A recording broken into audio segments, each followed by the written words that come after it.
चलो बच्चों, हरे Krishna. Last class में क्या चल रहा था हमारा? Hire purchase. हायर परचेज में एग्जाम्पल नंबर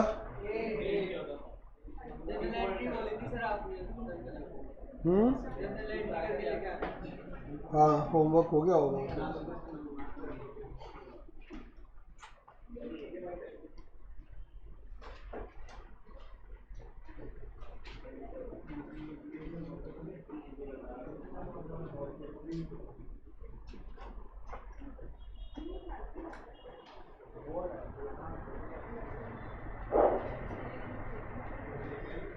यौन क्या? नहीं नहीं, ये बताओ। हाँ, हरे कृष्ण। ये बताओ, कल होमवर्क दिया सबने कर लिया? चलो आगे बेटा। अब एक बुक देना जल्दी से, सारे बच्चे ओपन करो। बेटा कल हम लोगों ने किसको भी डिस्कस कर लिया? Partial reposition. इससे पहले हमने क्या किया था? फुल रिपोजिशन, फिर हमने पार्शियल रिपोजिशन। और पार्शियल रिपोजिशन में मुझे लगता है दोनों क्वेश्चन आपको आ ही गए। एक क्वेश्चन किया था, फिर दूसरा यहाँ करवा भी दिया था मैंने। अब बेटा जल्दी से आप लोग ओपन करो example number 11, sorry 9, example number 9, page number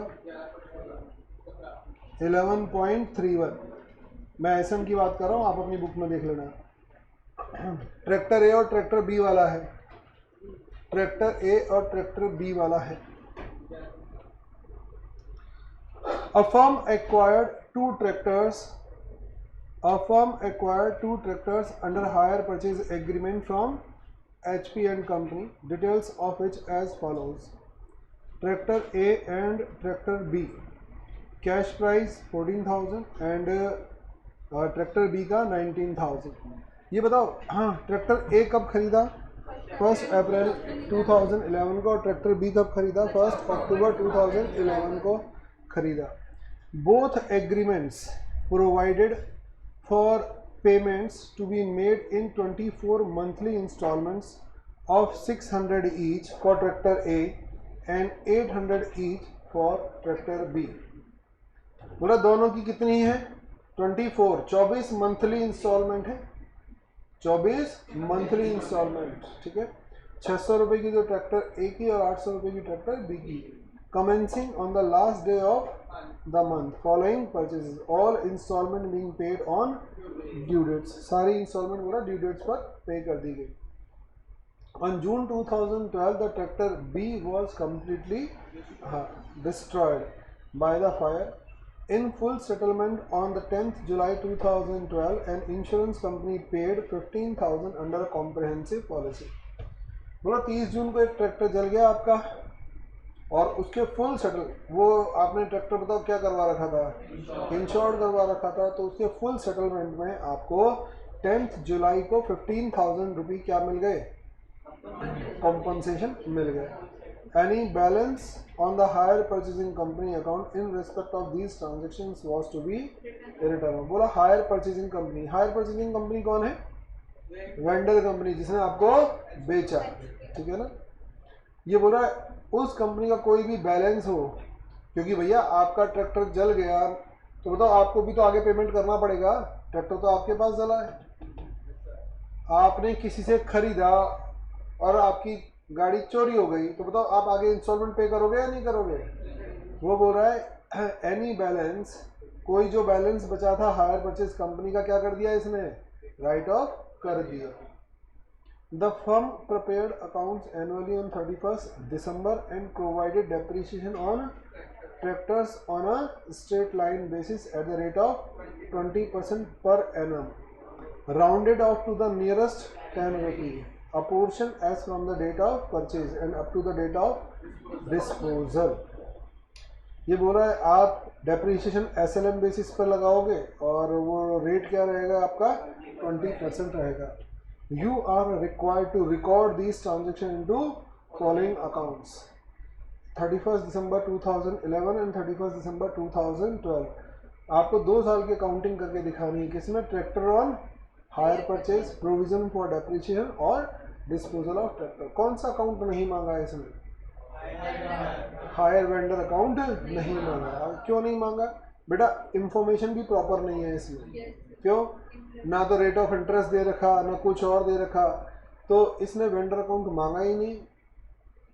और इसमें वेंडर अकाउंट मांगना थोड़ा सा मुसीबत वाला भी हो सकता था। क्यों, क्योंकि इंस्टॉलमेंट मंथली इंस्टॉलमेंट है बेटा, पागल हो जाते बाय इंटरेस्ट टू बैंक करते करते। तो उसने सिंपली इग्नोर कर दिया उसने।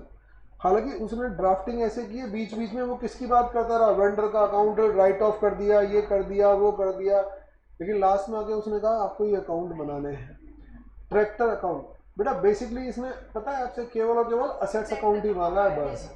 क्योंकि आपको पता होगा 11th 12th पता नहीं कहाँ पर आपने असेट्स अकाउंट 3 तरीके से बनता है। एक खाली असेट्स अकाउंट बना दो, दूसरा असेट्स अकाउंट और provision for depreciation.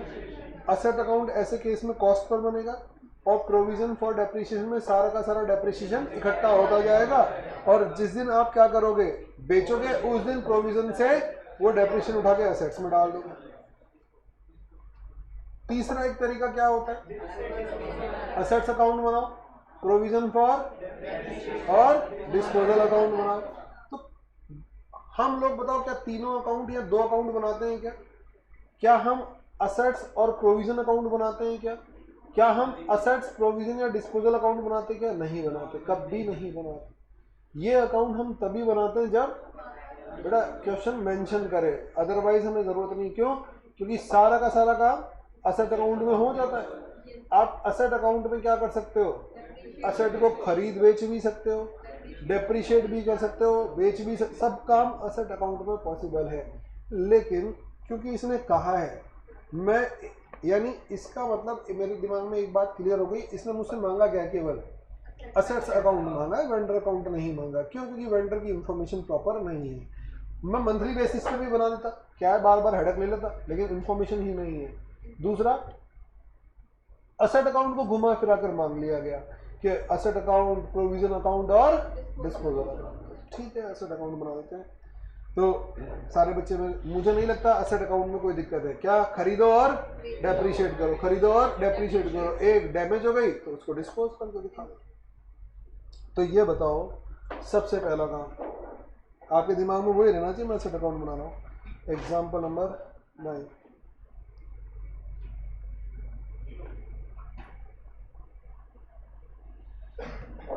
in the books of purchaser,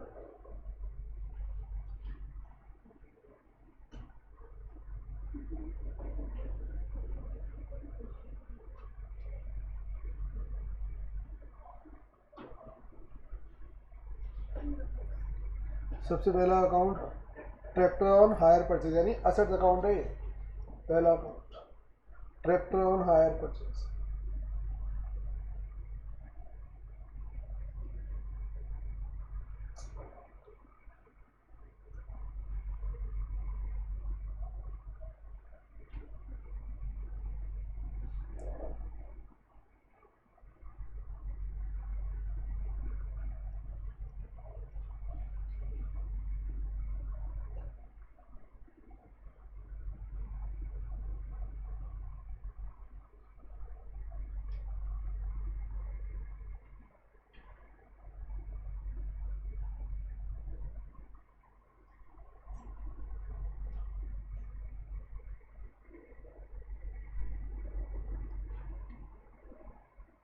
tractor on hire purchase basis.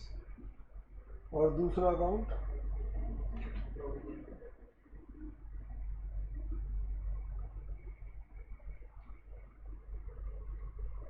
Provision for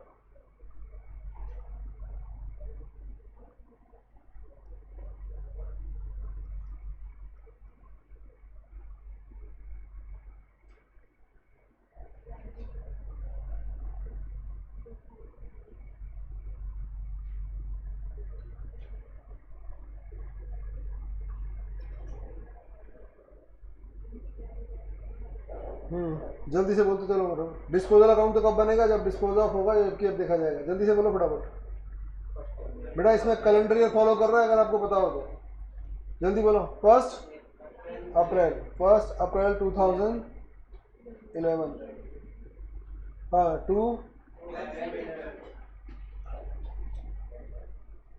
to hire purchase company. Vendor का नाम ही क्या है इसमें?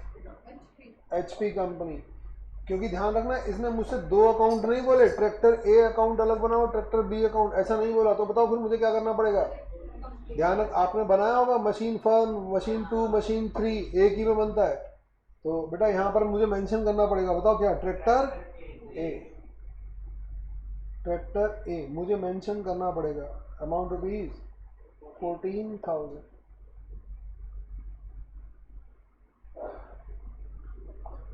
और बताओ इसकी दूसरी एंट्री कहाँ होगी?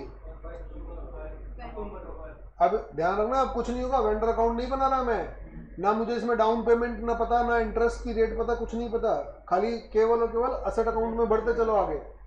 अगली एंट्री 1 अक्टूबर, खाली असेट खरीदनी है, डेप्रिशिएट करनी है बस। 1 अक्टूबर 11 to HP company, tractor B 19,000।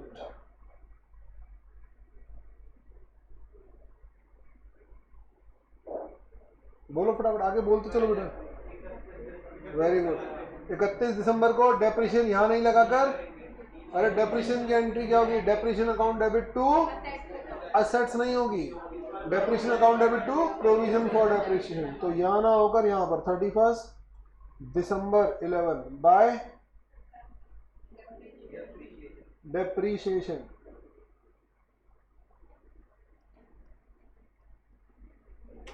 और दोनों का मुझे अलग अलग लिखना पड़ेगा, ट्रैक्टर ए और ट्रैक्टर बी। बताओ ट्रैक्टर ए 1400, सॉरी डेप्रीशिएशन।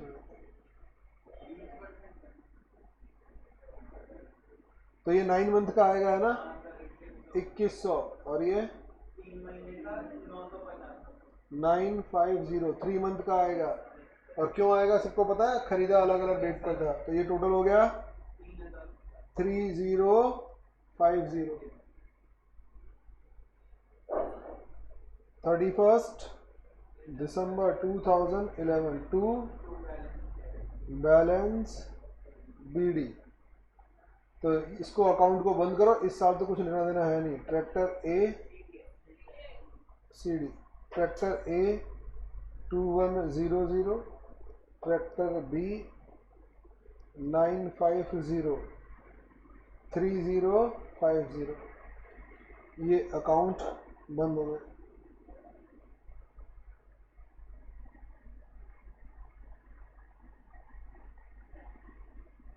फर्स्ट जनवरी 2012 बाय, मैं पहले एक को निपटा दूं यार, बैलेंस BD। इसको आगे ले जाकर मैंने ड्रॉप कर दिया। ट्रैक्टर A 2100 और ट्रैक्टर B 950 3050। ये एक अकाउंट क्लोज। इधर आ जाओ। 31 दिसंबर 2011 by balance CD, tractor A 14,000 और ट्रैक्टर B 19,000 30 3000।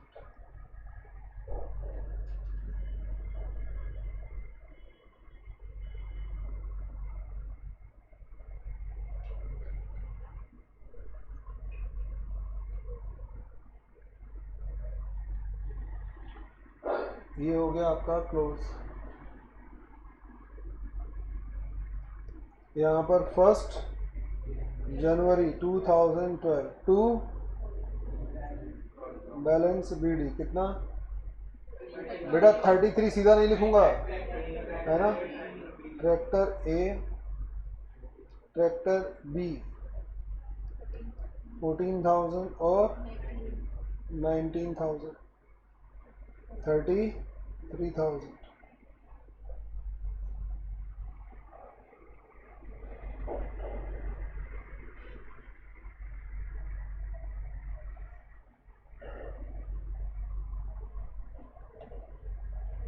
अरे सबको आ गया समझ? कुछ नहीं चल रहा बेटा, असेट अकाउंट बना रहा हूँ। अगर आप गौर से देख पा रहे हो तो ये असेट अकाउंट है बस। और दो, अगर ये मुझे बोलता है ट्रैक्टर ए बनाओ और ट्रैक्टर बी बनाओ तो ये 4 अकाउंट बन जाते।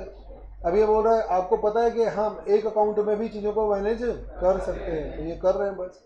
इसका ये डेप्रीशिएशन यहाँ लगता बाय डेप्रीशिएशन, तो बाय डेप्रीशिएशन यहाँ लगता, तो ये सारा का सारा यहाँ जाता, तो बैलेंस ये बचता। और आज भी आप देखो तो ये असेट्स है और ये माइनस होके, बता यही तो बैलेंस शीट में आएगा। बैलेंस शीट में तो नेट होकर ही आएगा। तो ठीक है ना, प्रेजेंटेशन का तरीका अलग है।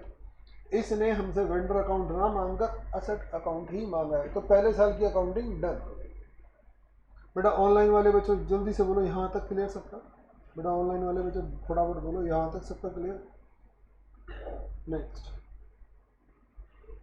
अब आगे चलते हैं। अगला पॉइंट बोलो। अब मैं साल के एंड में ही जाके बताओ क्या करने वाला था।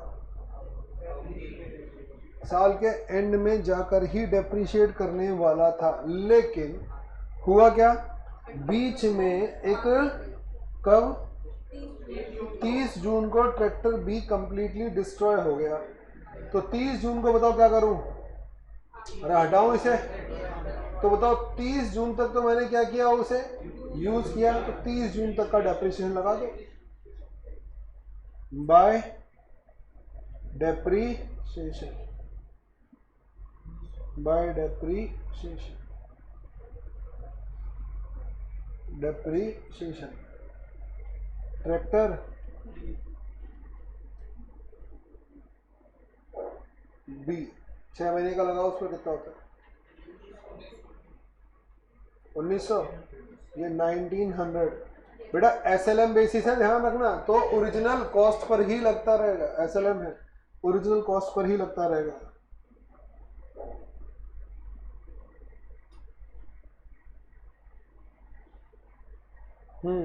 जल्दी से बोलो, बोलो बोलो जल्दी बोलो आगे। अरे इसको उठाकर अब कहाँ ले जाऊं, मुझे इस अकाउंट में भी अब ट्रैक्टर भी नहीं चाहिए और मुझे इस अकाउंट में भी अब ट्रैक्टर भी नहीं चाहिए, क्योंकि वो डिस्पोजल की डेट आ गई। समझ में आ गया? 30 जून को वो डिस्पोज ऑफ हो गया, वो डिस्ट्रॉय हो गया पूरा का पूरा। तो मेरी बुक से वो 30 जून को ही हट जाएगा। तो 30 जून को जब मैं उसे हटाऊंगा अपनी बुक्स ऑफ अकाउंट से, तो आप बेटा बात समझो, यहाँ से दोनों तरफ से निकाल दो उसका डेप्रिसिएशन और किस में ले जाओ, डिस्पोजल अकाउंट में उठाकर ले जाओ। तो यहाँ लिख दो आप 38 जून 2012 बाय डिस्पोजल अकाउंट। क्या डिस्पोजल ऑफ ट्रैक्टर, बेटा जो नाम दे रखा है वो यूज कर लो, डिस्पोजल ऑफ ट्रैक्टर। अंडरलाइन करो। 2 ट्रैक्टर में से हम किसको हटा रहे हैं, ट्रैक्टर बी 19। बस ये थोड़ी सी इसकी फॉर्मेलिटी है, क्योंकि 2 अकाउंट मैनेज कर रहे हो तो आपको डायरेक्ट नहीं लिखना, आपको इंडिकेट करते हुए लिखना पड़ेगा। बस ट्रैक्टर बी 19,000, ठीक है। नेक्स्ट यहां पर आ जाओ। 30 जून 2012 को बताओ क्या कर दो, to disposal of tractor, disposal of tractor, tractor B कितना हो जाएगा 2800, ये 950 और ये ट्रैक्टर बी की सारी पोजीशन हटा दो यहाँ से, तो ये 2850, ये ट्रैक्टर बी दोनों जगह से गया। चले आगे, ट्रैक्टर बी दोनों जगह से गया।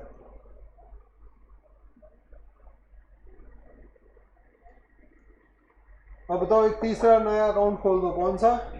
Disposal of tractor account.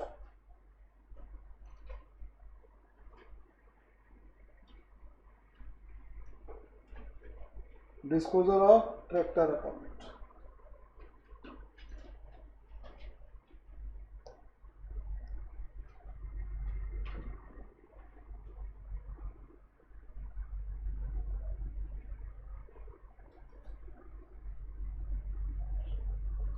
Disposal of tractor,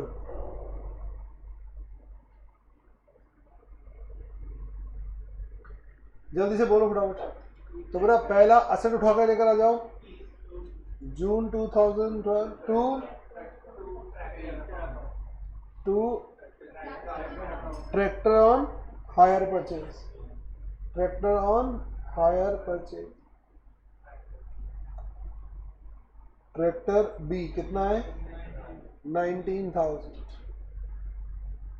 ये 19,000 का आ गया। ऐसे ही बताओ हम क्या लाए थे, डेप्रिसिएशन लाए थे, तो डेप्रिसिएशन उठा के तो ले आओ, वहां से लेजर पोस्टिंग कर दो बस इसकी, और क्या करना है। जून 2012 बाय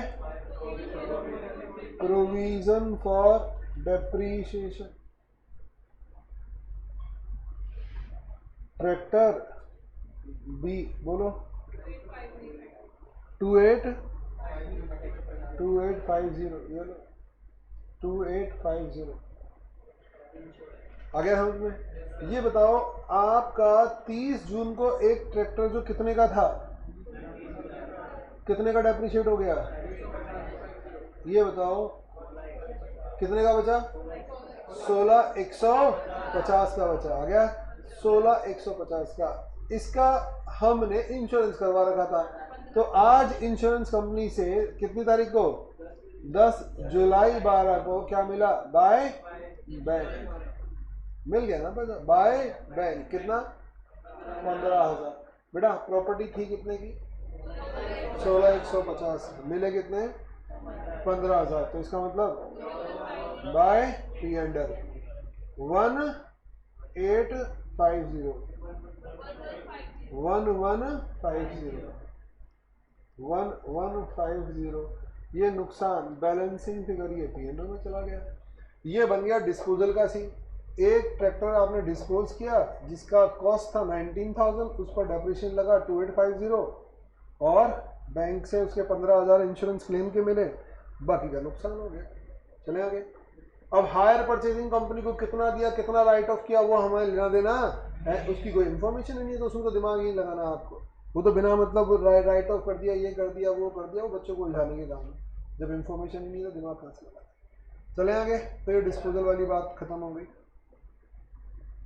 अब मुझे ये बताओ सर P&L एंड में बेटा कोई फर्क नहीं पड़ता, रक्षित अभी डाल दो या ईयर एंड में डाल दो। चलें आगे। आपकी बुक तो अभी डाल देती है, प्रैक्टिकली ईयर एंड में जाता है, ठीक है ना।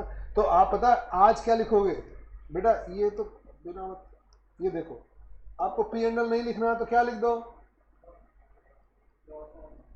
लॉस ऑन डिस्पोजल, ठीक है ना, ट्रांसफर टू P&L। क्या फर्क पड़ता है बेटा रक्षित, आपकी बुक डायरेक्ट P&L लिख देती है, बुक बोलती है तो अंडरस्टूड है, बच्चा इतना तो समझता है। चलो रक्षित आगे। बेटा P&L लिख दो या फिर लॉस लिख दो, आपकी चॉइस है। आपकी बुक P&L लिख देती है तो हमने भी P&L लिख दिया, नंबर नहीं कटेंगे। बट ऑब्वियस है जाएगा कब, P&L बनेगा कब, ईयर एंड में। समझ रहे हो ना सारे बच्चे, P&L लिख दो या लॉस लिख दो, कोई फर्क नहीं पड़ रहा इस बात से। नेक्स्ट मुद्दे पर आते हैं वापस। तो हम लोग बताओ क्या कर रहे हैं, वापस मुद्दे पर आगे। भाई साहब मैं केवल और केवल कौन सा अकाउंट बना रहा हूँ, असेट्स अकाउंट बना रहा हूँ। तो चलो एक मुद्दा खत्म हो गया, बैठे रहो बस।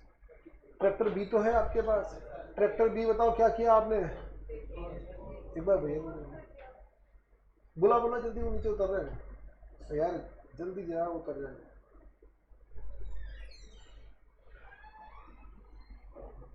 वही दिक्कत, वो नीचे तक भाग के जाएगा।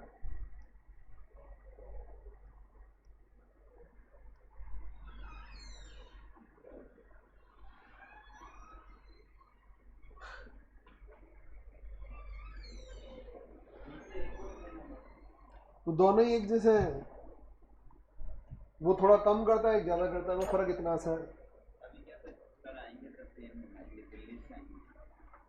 उनको उल्टा चला हुआ अच्छे से चलेगा। उल्टा यूं ऐसे पेन यूज नहीं चलेगा।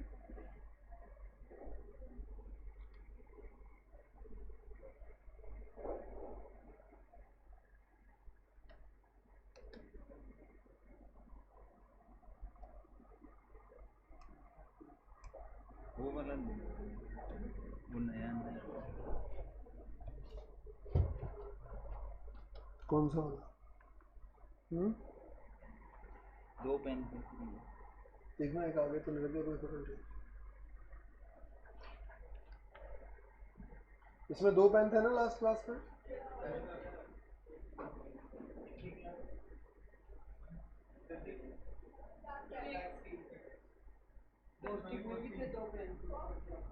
तो वो क्या भूल जाते हैं फिर वो गलती से क्या जेब में। इसको भी जेब में ले जाते हैं। अभी स्टार्ट चल रही है नहीं, आवाज बंद कर दी।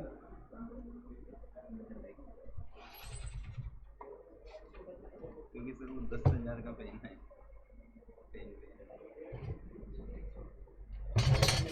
अरे दूसरा पेन था क्या आज की क्लास में? दोनों पेन थे सुबह? दोनों थे।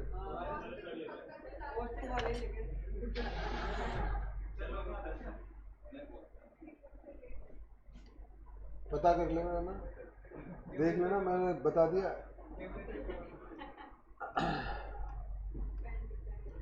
चलो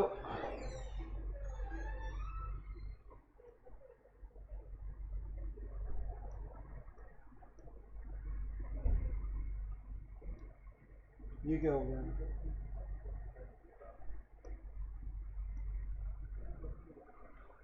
सर आवाज ठीक है, अब तो आगे बेटा।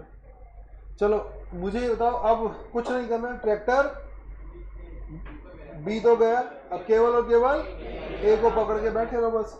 अब ए को क्या करना है बताओ? ईयर एंड में डेप्रिशिएट करना है। तो इधर आ जाओ, यहां पर 31 दिसंबर 2012 by balance BD, sorry CD, tractor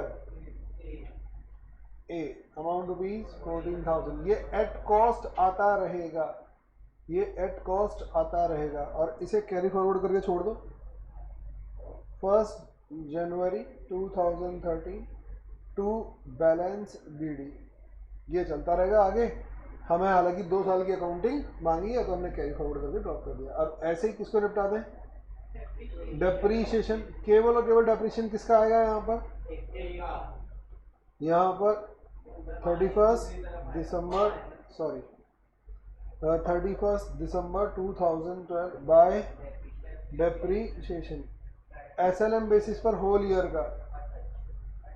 tractor ए पूरे साल का कितना हो गया? 2800, ये लो 2800 टू बैलेंस सीडी, ट्रैक्टर ए कितना? 49, एक दो ये रहा और एक ये रहा, 4,900, 4,900, ठीक है। और यहाँ क्या कर देंगे? क्लोज। और 1 जनवरी 2013 कैरी फॉरवर्ड करके ड्रॉप कर दो। हालांकि हमें आगे जाना नहीं है तो खाली दिखा दो बस। बीडी 4,900, 4,900। तो एक क्वेश्चन ऐसा भी इन लोगों ने एग्जाम में पूछ लिया था जिसमें बच्चा यही सोचता रहेगा कि वेंडर का करना क्या है, समझ में। अब कईयों को तो है ना, देखो कईयों को तो समझ में आ गया था, खाली एसेट अकाउंट मांगा है, उनके दिमाग में पिक्चर क्लियर होती है। एसेट्स अकाउंट 3 तरीके से बनता है, एक single asset, asset plus provision, एक asset plus provision plus disposal. क्या ये सारे काम एक अकाउंट में हो सकते थे? मतलब हो सकते थे। असेट खरीदना, डेप्रिशिएट करना, बेचना, उसका प्रॉफिट और लॉस एक अकाउंट में रिकॉग्नाइज हो जाता है। लेकिन इसने कहा था स्पेसिफिकली, तो हमने 3 अकाउंट बनाकर दिखा दिया। तो इस तरह का भी क्वेश्चन पूछा हुआ है। हालांकि इसका अगर हम समझने की कोशिश करें तो बड़ा हायर परचेज से ऐसा कोई लेना देना है नहीं, खाली हायर परचेज की इंफॉर्मेशन शो करके और ये क्वेश्चन पूछ लिया। सबको समझ में आ गया होगा। चलो मैं आगे। बेटा ऑनलाइन वाले बच्चे जल्दी से बोलो, सबका क्लियर है? ठीक है ना, मैं आगे की बात करता हूँ अब आपसे। ठीक है, चलो ये बात सबकी समझ में आ गई। तो बेटा किसकी बात कंप्लीट हो गई हमारी? मैंने आपसे स्टार्टिंग में कहा था cash price method, done cash price method. Major जो आपका एग्जाम में पूछा जाता है कैश प्राइस मेथड ही पूछा जाता है, जिसमें बताओ अगर मैं अब तक की क्लास की डिस्कशन करूं तो बताओ एग्जामिनेशन पॉइंट ऑफ व्यू से क्या इंपॉर्टेंट है?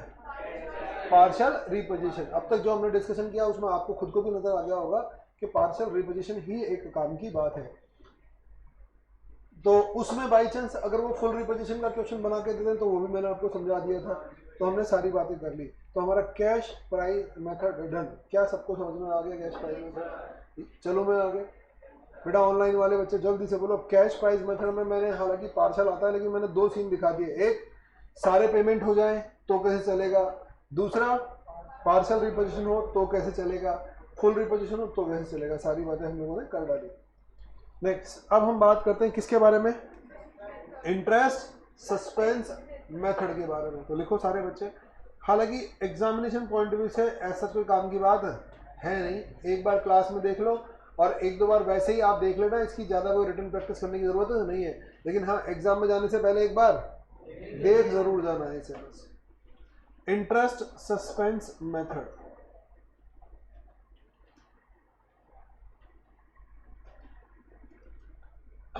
तो interest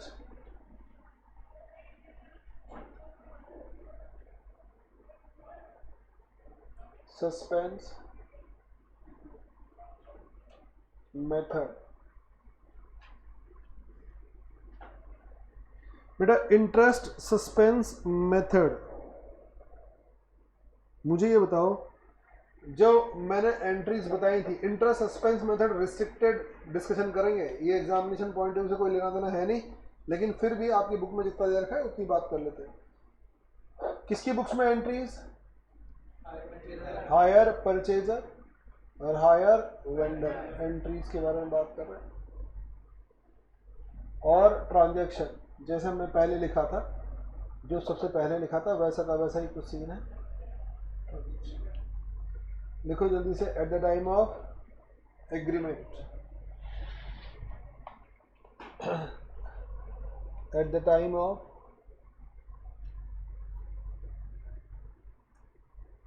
agreement, assets account debit,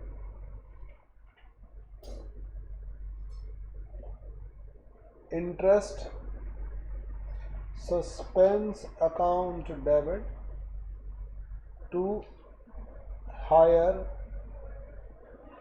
vendor account. ये आपका कैश प्राइस, ये आपका टोटल इंटरेस्ट और ये आपका टोटल अमाउंट हो जाएगा जो भी बनता है। यहाँ अगर आप लिखना चाहो तो यहाँ लिखो आप hire purchaser account debit to sales, किससे? Cash price to interest suspense total interest, और ये टोटल हो जाएगा।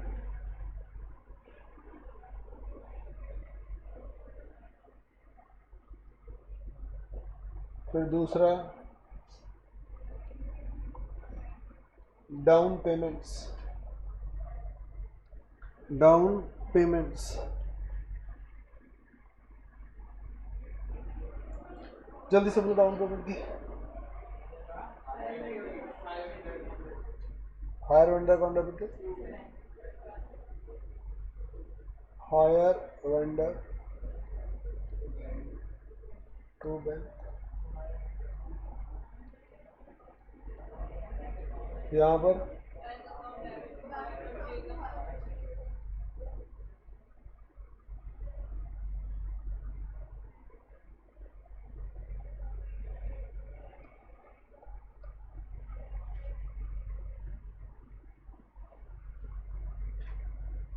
हायर परचेज,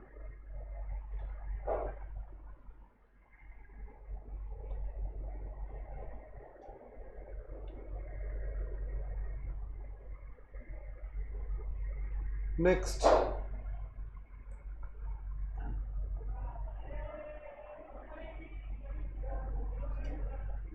इंस्टॉलमेंट या पूरा इंस्टॉलमेंट पेड और रिसीव्ड सीधा लिख दो at the end of year. बताओ क्या मानते हुए लिख रहा हूं मैं at the end of year? Installment annual है, फिर बाकी मैं आपको बता चुका, बार बार वो रिपीट होता रहा है। तो यहां पर ए लिख दो, इंटरेस्ट ड्यू। तो एंट्री क्या होगी? Interest account debit to interest suspense account. बेटा हायर वेंडर में तो वो पहली एंट्री में आ गया, interest suspense account debit to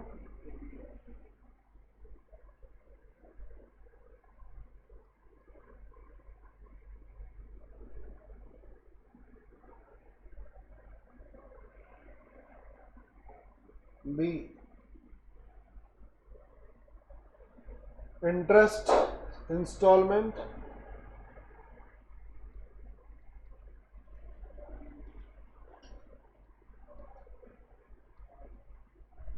paid और receipt, hire vendor account debit to bank.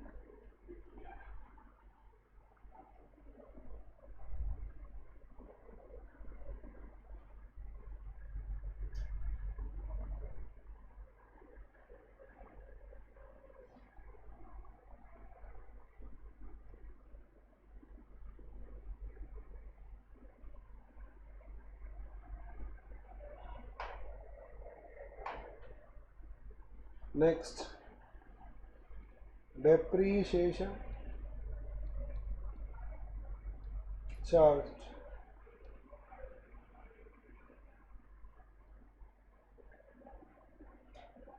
Depreciation account debit to assets.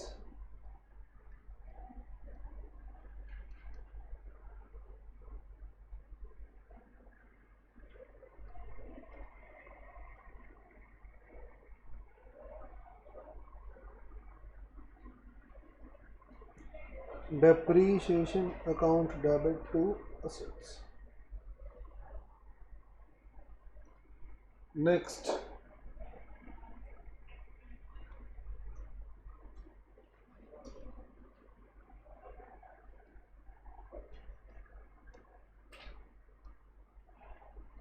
P&L account debit to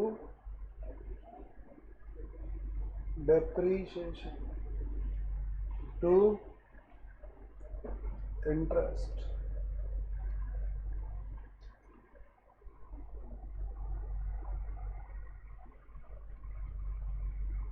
Interest account debit to P&L.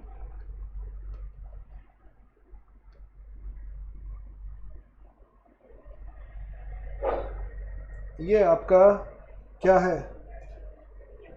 Interest suspense method, interest suspense method. Madam मैंने आपको बार बार बोल दिया कि भाई इस पर ज़्यादा कुछ काम करने की ज़रूरत है नहीं, एक बार यहाँ ढंग से देख लो बस, और एग्जाम में जाने से पहले एक बार देख के चले जाना। कोई रिटर्न में इसको बहुत ज़्यादा करने की ज़रूरत है नहीं।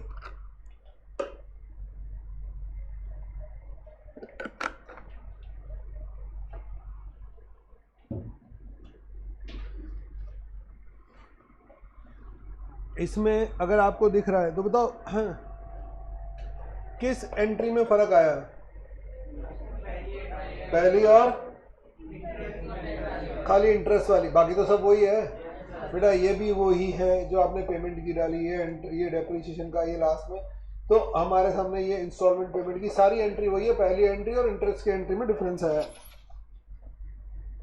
इंटरेस्ट सस्पेंस मेथड ये बोलता है, मान लो आप कोई प्रोडक्ट खरीदने गए, 1 लाख का प्रोडक्ट है और आपने कैश में उसे इंस्टॉलमेंट में खरीदना है, तो आपको 1,30,000 रुपये देने हैं। तो बताओ 30,000 किसके देने हैं? इंटरेस्ट के। तो आपको टोटल कितना पेमेंट करना है? 1,30,000 का पेमेंट करना है। तो कैश प्राइस मेथड में आप पहले दिन एंट्री कितने से कर रहे थे? Assets account debit to vendor, कितने से? 1 लाख से। ये मेथड क्या बोलता है कि भाई देने 1,30,000 है, तुम एंट्री भाई 1 लाख से कर रहे हो। तो बोला नहीं, ऐसा करो 1,30,000 से करो। तो पहले ही दिन 1 लाख दिखा दो और टोटल इंटरेस्ट कितना, एक इंस्टॉलमेंट का नहीं, टोटल इंस्टॉलमेंट का टोटल इंटरेस्ट कितना होना है? 30,000, तो वो दिखा दो इंटरेस्ट सस्पेंस के नाम से। और यहाँ पर वेंडर 130 दिखा दो। समझ में आ गया? ऐसे ही अपोजिट साइड में हायर परचेजर में 1,30,000, सेल कितने की दिखा दो और ये हो गया। यानी वो ये बोल रहा है ट्रू डेटर्स और ट्रू क्रेडिटर्स रिकॉग्नाइज करो। मुझे नहीं लगता कि 1 लाख रिकॉर्ड करना चाहिए। किसका मानना है? इंटरेस्ट सस्पेंस मेथड का ऐसा मानना है। वो ये बोलता है मुझे नहीं लगता आपको ये रिकॉर्ड करना चाहिए, आपको इस तरह से रिकॉर्डिंग करनी चाहिए। क्या बात समझ में आई? फिर ये बोल रहा है जब बेटा सारा इंटरेस्ट किसमें, मैं इंटरेस्ट सस्पेंस मेथड की डिमांड बता रहा हूं।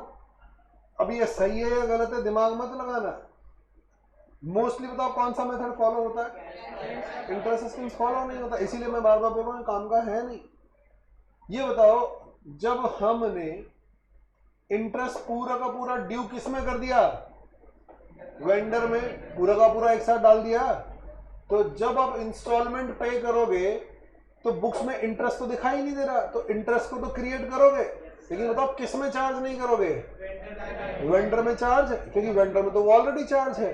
तो बताओ फिर मैं क्या करूंगा बेटा? अब मैं इस इंटरेस्ट सस्पेंस को बंद करता रहूंगा बस। जो मैंने, अच्छा ये इंटरेस्ट सस्पेंस एक्चुअल है या डमी है? बेटा डमी, एक्चुअल तो है ही नहीं। हाउ यू कैन से कि 3 साल के 3 साल लगेंगे?